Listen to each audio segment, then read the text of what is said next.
welcome to Tracksuit. Hey everybody, welcome to 4T's Tracksuit. Nope. Hey everybody, welcome to Quad T Tracksuit Terry Tech Talk, where today we're going to talk about a light. You already just talked about a light. I know, this is a different kind of light. We talked about the 600D, but if you see this little cute guy is not a 600D. He's in a little cute bag, and we just got him. This is the Aputure 60D. 60D. Why did you get a 60D other than to have a really cute purse? I'll tell you what. The reason we got the 60D is it is designed for spotlight modifiers, which means it's a different kind of light than the other members of the light storm. I'm also just obsessed with completing kits, and we did not have this specific light storm, so I had to get it. My obsession with completing kits means I will have to get the 1200D one day before moving on to the next storm-based materials, but that is a mental illness and nothing more.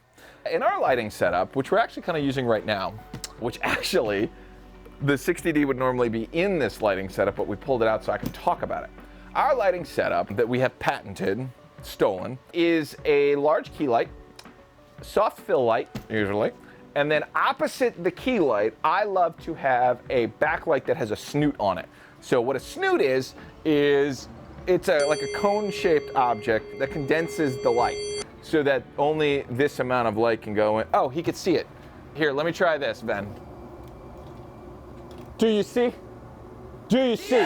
This was our model for a long, long time. We would take the 120D, we would put a snoot on the back, we would use that as our backlight, opposite our key light. That can create a problem depending on how you're framing your camera, in that you can sometimes see that there's a light stand back here. So we did two things. One, we got super busy and I had to split up my kits so that the 120s then started going in a different kit. They went in a remote podcast kit. When I did that, I no longer had a backlight, but I also was able to solve a problem. The problem with the backlight is, then you can probably see it here, if you're filming me, you can see the thing if you're using it as a hair light sometimes. So we set out to solve that. And the way we solved it is with... What are these? So, what is this? What is this? This is just a cheapo flashpoint guy. Flashpoint, you know I love you, but you're cheap, and that's why I love you. Okay, so this type of light stand is designed, and here's the cheapness factor, is designed to go out and boom forward.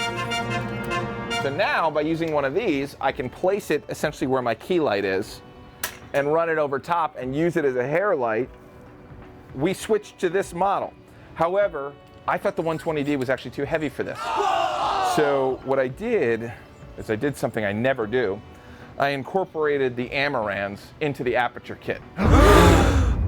And by doing that, I kind of broke my rules of kits for kits. But we did it for a little while because back there you can see there's, you might be able to see, but we were using these little 65 watt guys that are great lights and super tiny and super cheap. And you could put on this rig and not worry about it falling over. So we did that for a little bit, and I was like, I just don't like it. I just don't like it. I feel like it should be part of its own kit. And then I remembered that Aputure makes these, 60Ds. And I looked it up, and I was like, Oh, that's a little expensive. and then I found some used ones. And I was like, Well, it's still a little expensive, compared to those back there, but there's a secret weapon in these, which is they built different. built different. Built different.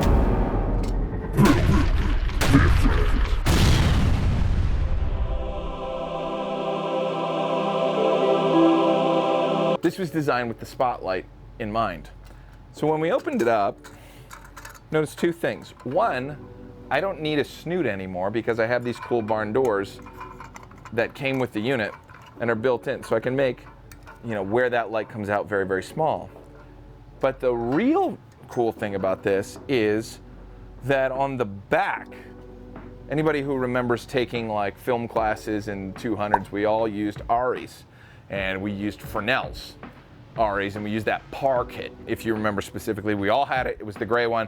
Got hotter than hell, you burned your hand, and it was awful. But what was on the back of all those lights was this knob right here to be able to go from flood to spot.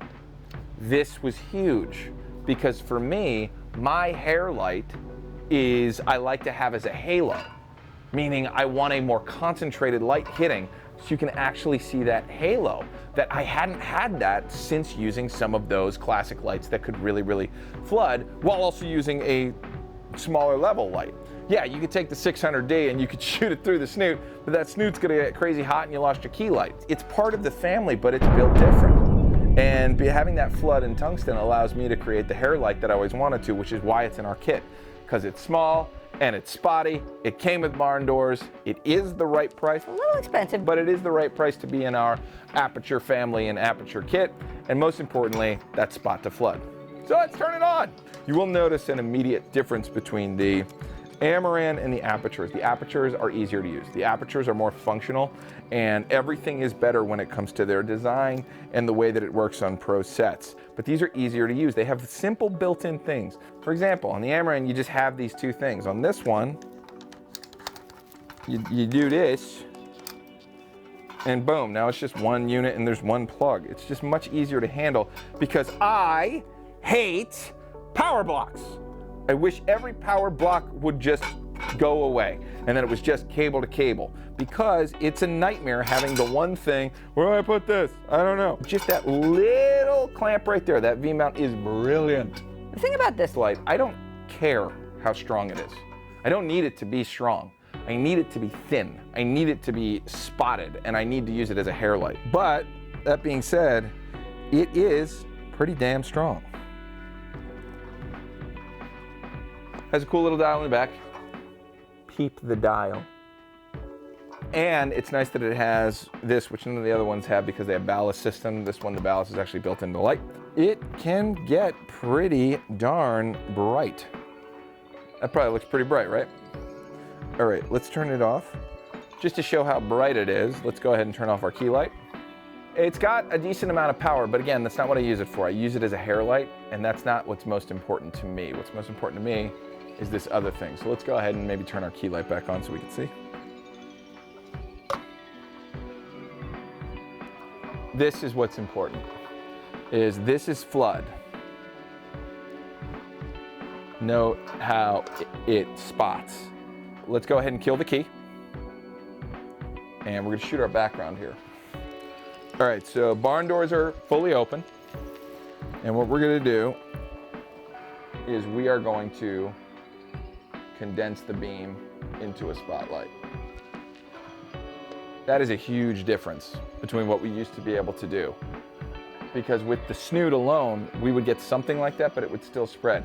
With the ability to essentially focus this light, it has given us a much more user-friendly and powerful little backlight. So there, if we bring the barn doors in, that's outstanding for a hair light. How outstanding? Okay, so you guys see how defined that is on the side of my head? Without anything added. I just pulled it out and did that. There's no additional thing. So now let's see what the snoot looks like. You see how the snoot is covering more of me and more of the actual background? It's because we can't condense that light down. That's as far condensed as we can get. Versus, once again, you see how much less light spill there is in the room and how it looks on my head? Is that making sense in camera? It is, yeah. Yeah, so you see how much more intense that is? That was the goal. I love an intense backlight. I love an intense hair light. Don't let this 60X fool you. It has a superpower, which is the flood spot method, which gives you a better hair light, which we love. We're a big fan of hair lights around here, and that's probably just because of, I think we were all just trained on RE lights back in film school and whatnot. And I just really, really love that crisp light, and this is a much better and easier way to get it. And we get to keep me in check with my ridiculousness in needing all of my Aputures to be Aputures and not Amarans, but Aputures, not Amarans. Sometimes Amarans. The Amarans are great. That 300C is a fantastic light. I love this light, Aputure 60D, fantastic. We have the D kit, long live the D. Thank you for joining us. Nobody's watching. But thank you for watching Tracksuit Terry's Tech Talk and coming all the way to the end. If you did come to the end, make sure you type the word baboon in the comments so that we know that you did. But I hope we were able to provide you some value. Thank you so much. TVCF, TTTT, out. Yes.